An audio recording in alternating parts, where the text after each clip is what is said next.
اهلا بيكم في ريفيوزات. النهارده بنقدم لكم تقييم تليفون جديد من شركه HTC بيعلن نهايه عصر عائله HTC One. تابعوا معانا تقييم تليفون HTC 10.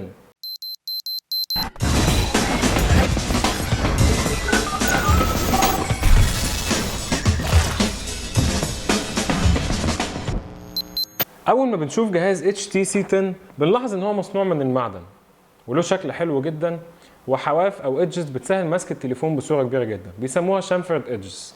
ولكن هنلاحظ اختلاف كبير في تصميمه عن موبايلات HTC اللي قبل كده زي الام 8 والام 9. واكبر عنصر في الاختلاف ده هو ان سماعات البوم ساوند اللي كانت بتبقى موجوده في الجزء اللي تحت في التليفون ما بقتش موجوده دلوقتي، وبقى في نظام صوت جديد معتمد على سماعه المكالمات وسماعه الصوت العاديه. بس احنا شايفين ان السماعات القديمه كانت جودتها اقوى من السماعات الحاليه.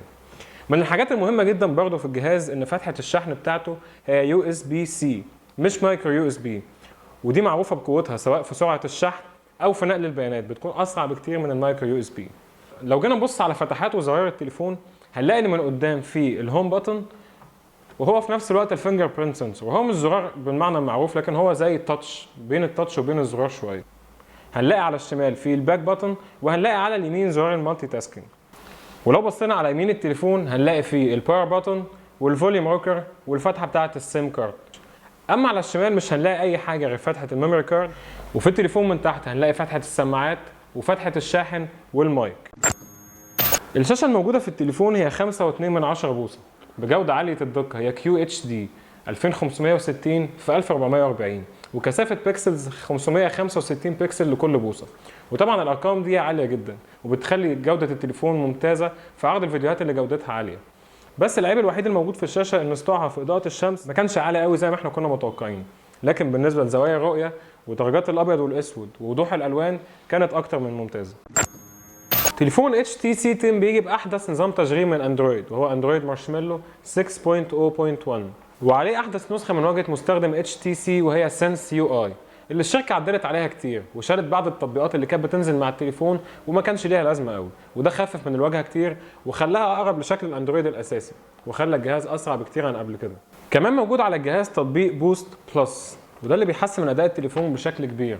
ومن الاوبشنز الحلوه جدا اللي فيه ان انت ممكن تتحكم في الالعاب بدل ما تشتغل على ريزولوشن عالي تشتغل على ريزولوشن اقل، وبالتالي استهلاك البطاريه بيقل.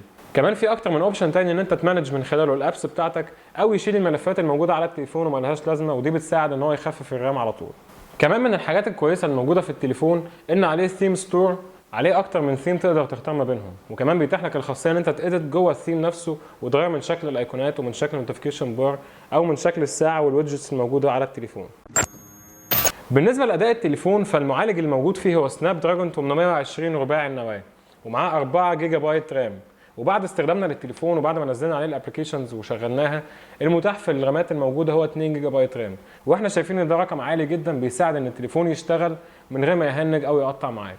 اما بالنسبه للذاكره الداخليه ففي نسخه 32 جيجا بايت ونسخه 64 جيجا بايت، وبعد برضه ما نزلنا الالعاب والبرامج عليه بقى المتاح عندنا للاستخدام حوالي 23 او 22 جيجا بايت، ودي برضه مساحه كافيه كويسه للتليفون ان انت تنزل عليه الالعاب بتاعتك او الابلكيشنز بتاعتك.